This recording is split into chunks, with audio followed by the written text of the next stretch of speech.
Elias had always been one of the quiet ones, the kind of human that nobody noticed in a room or even on a ship.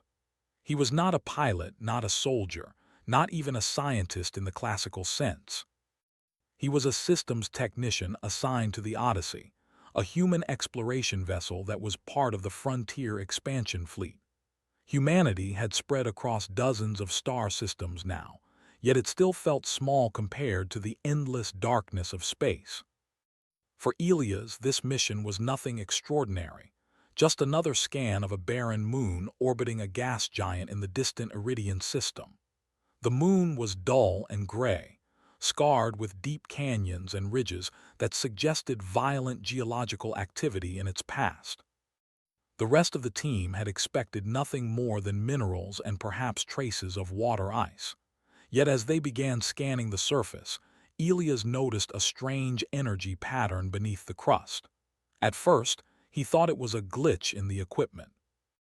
Nothing human-made should have produced readings like that, but the pulse repeated in irregular intervals, almost like it was waiting for someone to find it. "Look at this," Elias said, pointing to the holographic display. His voice was quiet but enough to draw the attention of Commander Havel, a seasoned officer with decades of space experience. Havel frowned, leaning over Elias' console. "That's odd. Nothing in the system's charts suggests anything alive here. Could it be a magnetic anomaly?" Elias shook his head. "No, it's almost like it's responding to us." Havel raised an eyebrow. "To us? That doesn't make sense." The rest of the team gathered.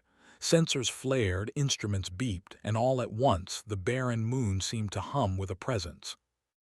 A faint vibration traveled through the soles of their boots, as if the rock beneath them had remembered something. Despite the growing unease, Havel authorized a small excavation. Drones and human teams dug into the rocky soil, uncovering a structure that no one had expected, an enormous chamber carved directly into the moon. The walls shimmered faintly with metallic veins, smooth and impossibly precise.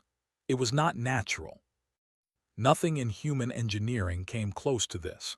At the center of the chamber was a crystalline sarcophagus, enormous and glowing with an inner light that seemed alive. Elias' heart raced. The material was translucent, showing vague shapes within, but the human eye could not easily make out details. "Is it alive?" asked Dr. Lin, the xenobiologist. Elias approached the sarcophagus cautiously. As he laid a hand on its surface, the entire structure vibrated lightly. His neural interface, the one humans used to communicate with alien technology, sparked with activity. Patterns and signals streamed through his mind, not violent or threatening, but incomprehensible, like a language older than humanity itself. Then, the chamber shook. A minor seismic disturbance, the ship's sensors said, but to Elias it felt like the world itself had shivered. The sarcophagus began to crack. Alarms blared. "Get back!" shouted Havel, but Elias froze. He had seen enough anomalies to know that moving hastily could destroy everything.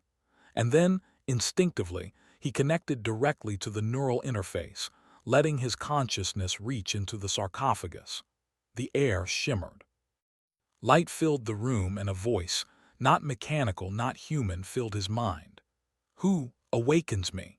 Elias stumbled backward, unsure if he had spoken aloud or if the voice was only in his mind.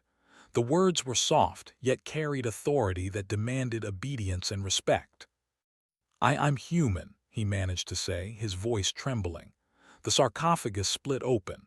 Light poured into the chamber, revealing the figure inside. She was tall, impossibly elegant, and her skin glimmered like liquid silver. Her eyes were closed, but even in sleep they conveyed the weight of centuries. The ancient alien queen had returned. Instead of attacking or fleeing, she opened her eyes and looked at Elias. Her gaze was intense yet curious. "Human," she said, voice echoing both in the chamber and inside Elias' mind. "Why do you live?" The question caught him off guard. I don't understand," he whispered. "Your kind should not exist," she said. Her eyes seemed to scan him as if reading every thought. "Yet here you are, Why has humanity survived when the universe expected it to perish? Commander Havel stepped forward cautiously. Ma'am, she's not violent. She speaks, she understands us. The Queen studied the humans like one might examine insects or fine glass. I have observed countless civilizations. All that are rational, all that are logical, they fell. Your kind was always supposed to fall, but it did not. Why? Elias felt a mix of awe and fear. I don't know. We survived somehow. She smiled faintly, a gesture that was more alien than human. Survival alone is meaningless. Your survival has changed the balance of the galaxy. You are not like the others. You do not follow logic as a chain to restrict yourself. You adapt, you hope, you endure. That is why I am here. That is why you awakened me. The chamber shook again as sensors picked up incoming alien signals. Drones and ships from a distant species were converging on the moon. The Queen's sarcophagus had broadcast a pulse that every intelligent species in the system could not ignore. Some sought her as a weapon, others as a treasure, and some as a threat to eliminate. Elias, the Queen said, her voice calm despite the chaos, you are human. You carry the key. Without your species, my empire would remain forgotten, but with you everything is possible. Havel's face paled. Sir, we may not be able to defend her. The fleet, they're approaching fast. Elias looked at the Queen. She did not seem afraid. She did not need protection. And yet, something in her eyes made him realize that if the aliens reached her first, humanity could lose not just a queen, but the proof that humans mattered in the cosmic scale. Then we protect her, Elias said quietly, but firmly. The Queen inclined her head. Very well, but know this, you are not protecting me because I command it. You are protecting me because your species has the courage to face what the universe believes you cannot. This is why humans endure. The alien fleets began to enter orbit, scanning for the source of the energy. The Odyssey's crew scrambled, activating shields, launching probes, and preparing for possible combat. But the Queen did not panic. She simply stepped out of the sarcophagus, her movements fluid, as if centuries of sleep had not dulled her grace. Elias followed her cautiously. What will you do? I will observe, she replied, and you will see why your people are underestimated in the galaxy. Do not make a mistake of thinking your actions are insignificant. The smallest spark can ignite the stars. The first of the alien scouts appeared on sensors, sleek ships bristling with weapons. Human firepower was limited, but even as the fleet advanced, the Queen touched the ship's neural interface. A pulse of energy radiated outward and the alien scouts faltered, scanning their instruments in confusion. They do not understand humans, she said softly to Elias. They never have. They see weakness where strength lies. They cannot measure hope, nor courage, nor stubbornness. They will learn. Slowly, painfully, they will learn. Elias felt a sense of wonder. Here was a being who had witnessed the rise and fall of empires, who had seen civilizations die, yet she spoke with awe of humanity. For the first time in his life, he realized that humans were not insignificant. They were unpredictable, resilient, and alive in a way no algorithm could predict. Why me? He asked, voice barely audible. You were the first to notice me, she said. The first to care enough to act. Others would have feared. Others would have destroyed me. But you chose curiosity, not destruction. That is why you matter. The alien fleets were closer now. Havel's team braced for battle, yet the Queen's calm radiated through the chamber. Do not be afraid, she told them. Your courage will shift the balance. And your choices will decide the future. This is the moment your species becomes more than history expected. As the ships began to orbit the moon, weapons systems activating, the Queen raised her hand. A holographic map of the galaxy appeared, highlighting systems, trade routes, and fleets. Then, in a voice both commanding and gentle, she said, Elia's humanity is not just a survivor. You are the variable the galaxy cannot predict, and the universe will take notice. The humans watched in awe. For the first time they understood that their existence, their chaos, their imperfection was not a flaw, but a strength.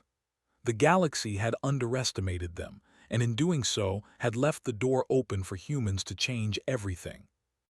Elias glanced at Havel. We can do this," he said, his voice trembling with both fear and hope. Havel nodded, his usual skepticism replaced by determination. For humanity and for her. The Queen smiled faintly, eyes gleaming with ancient light. "Then we begin." As Part 1 closes, the alien fleets close in, unaware that the small, seemingly insignificant humans of the Odyssey now hold the key to the future. The chamber, once silent for centuries, now buzzed with potential, as the universe prepared to witness a species that no one had believed could endure. And Elias understood the truth that had been whispered to him by an empire older than stars. Humanity exists because it refuses to fail. The alien fleets continued their approach, dark shapes cutting across the stars like predators closing in on prey. The humans aboard the Odyssey braced for what they thought would be the most dangerous moments of their lives. Yet the ancient alien queen moved among them as if she had always been part of their world, her presence calm, measured, and impossibly commanding. Elias watched her closely. Each motion, each word radiated authority that felt heavier than any human could carry. She had been asleep for millennia, yet she understood humans in ways that humans themselves sometimes did not. The Queen was not a weapon, he realized. She was a teacher. Commander Havel turned to Elias, voice low. "We have a few minutes before the first wave reaches orbit. What now?" Elias shook his head, still absorbing the Queen's calm. "We listen. We follow her. She knows more about survival in this galaxy than we ever could." The Queen's voice filled the ship, not through speakers but directly in the minds of those aboard. "Do not fear. The galaxy sees your kind as weak, as expendable. They cannot measure resilience. They cannot feel courage. That is why they will underestimate you, and that is why you can succeed." Dr. Lin stepped forward, awe in her eyes. You actually think humanity can stand against all of them?" The Queen's eyes glimmered. "Humanity does not merely stand. Humanity endures, and in enduring it becomes more than any empire, more than any fleet, more than any prediction. You are proof that life refuses to obey rules it did not make." The first of the alien ships appeared on the Odyssey's scanners. They were sleek and dark, equipped with weapons designed to destroy civilizations. Humans had no chance in direct combat, yet the Queen did not panic. She extended her hand toward the bridge controls, and the ship shivered as if responding to her will. Systems long thought inactive hummed to life, shielding the vessel in a light that confused the enemy sensors. "Why are they hesitating?" Elias asked. "They do not understand humans," the Queen said. "They see your actions as predictable, yet you are not predictable. That is your advantage. Courage, hope, and stubbornness, they are weapons they cannot comprehend." The first wave of ships fired, energy beams streaking across space. The Odyssey shuddered, alarms screaming. Humans dove for cover, yet nothing struck them directly. The Queen raised her hands and the beams slowed mid-flight, as if the universe itself had paused to listen to her command. Elias could not believe what he was seeing. She's controlling the weapons." "No," the Queen corrected, her voice calm, almost gentle. "I am showing them that humans are not defenseless. They perceive weakness. We teach them otherwise." The enemy ships faltered, scanning, sending signals, trying to understand. They could not. For them, humanity was still a question mark. The Queen whispered something that only Elias could hear. "Your kind survives because it never accepts the end. That is why I awakened. That is why you are here. This is your moment." Elias felt a strange warmth of pride. He had spent most of his life invisible, unnoticed, dismissed. Yet here he was, standing beside a being older than galaxies, learning that his species mattered in ways no one had imagined. Havel's voice broke through his thoughts. "Elias, we need a plan. They won't stop." The queen nodded. Humanity's strength is not in strategy, though it helps. It is in resolve. Do not flee. Do not surrender. Stand, endure, and they will see why your kind survives. The Odyssey's systems adjusted. Shields flared to life, weapon arrays activated, and yet it was not brute force alone. The Queen's presence seemed to awaken something in the humans themselves. Fear turned to focus, uncertainty turned to determination. The bridge crew moved with a precision born not of training alone, but of courage that the enemy could not predict. One of the alien ships broke formation, firing a focused energy blast toward the Queen. Elias instinctively moved in front of her, but she merely raised her hand. The blast stopped midair, frozen as if held by invisible hands, then dissipated harmlessly. They do not understand restraint, the Queen said, or respect, or fear, and they cannot understand that humans fight for each other, not for domination. That is why you endure. The humans rallied, improvising, using small tactical maneuvers the enemy could not anticipate. Every action seemed chaotic to the alien eyes, yet it was effective.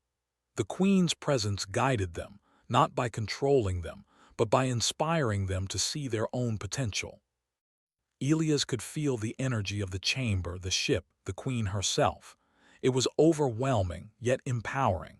The humans of the Odyssey were no longer just a crew, they were a force that refused to be erased. In the midst of battle, the Queen spoke again, softer this time. I have seen countless civilizations fall to their own perfection. They tried to eliminate risk, eliminate emotion, eliminate unpredictability. They forgot that life is not about control. It is about endurance. Your species is alive because it refuses to obey the rules it did not make. Havel watched the Queen, disbelief in his eyes. You mean they're really that important, humans? Yes, the Queen said.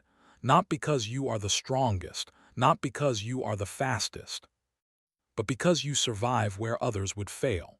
That is why I have awakened. That is why you are here.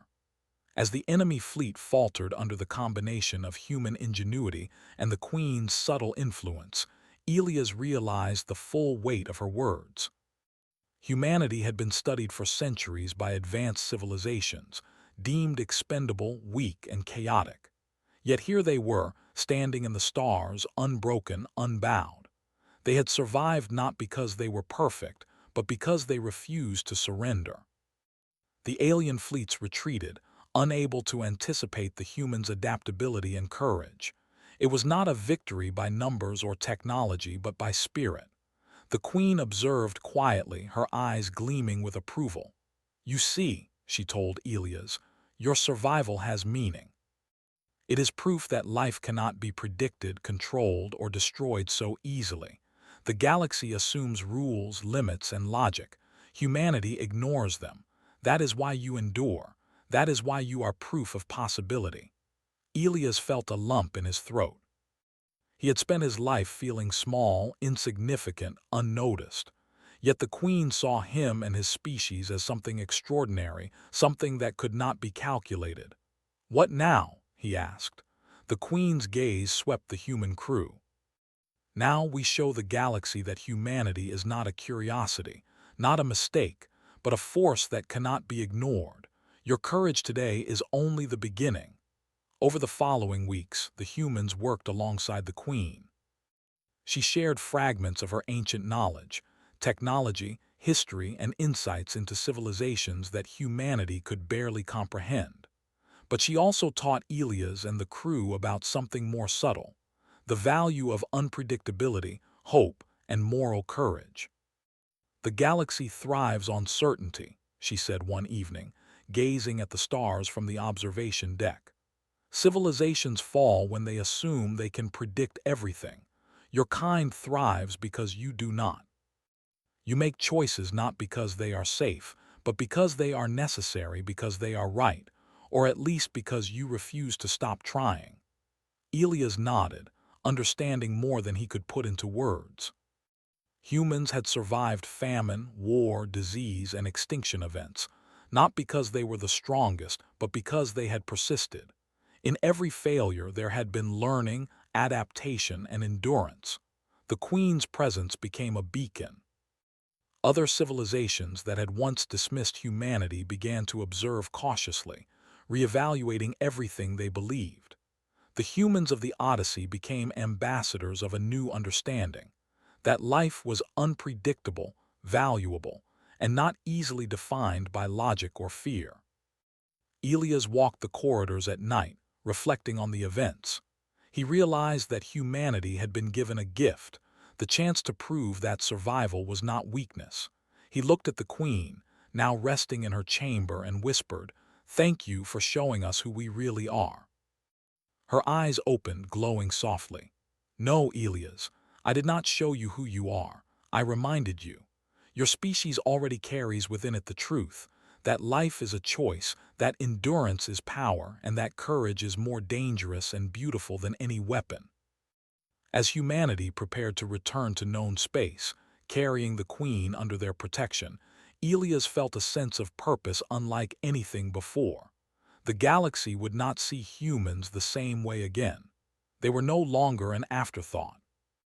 They were proof that life itself could defy expectations, reshape destinies, and awaken empires thought lost to time. The Queen stepped onto the observation deck, looking outward at the stars. "Elias, one day others will understand. They will see that humanity's greatest strength is not perfection, not weapons, not numbers, but the courage to survive, to hope, and to continue, no matter the odds." Elias nodded, feeling the weight of her words. Humanity had survived the impossible once, and now they carried a presence older than galaxies with them. And for the first time, he truly understood what the Queen had meant. The stars stretched endlessly before them. Alien fleets had retreated, but the galaxy was watching. And humanity, small, imperfect, but unyielding, had become a spark the universe could not ignore. As the Odyssey set a course for home, Elias whispered to himself, a quiet promise to the Queen and to his species. "We will endure, we will survive, and we will show the galaxy that humans matter." And somewhere in the depths of space, an ancient empire, long thought dead, observed humanity with cautious hope, knowing that the unpredictable, unstoppable force of life had returned.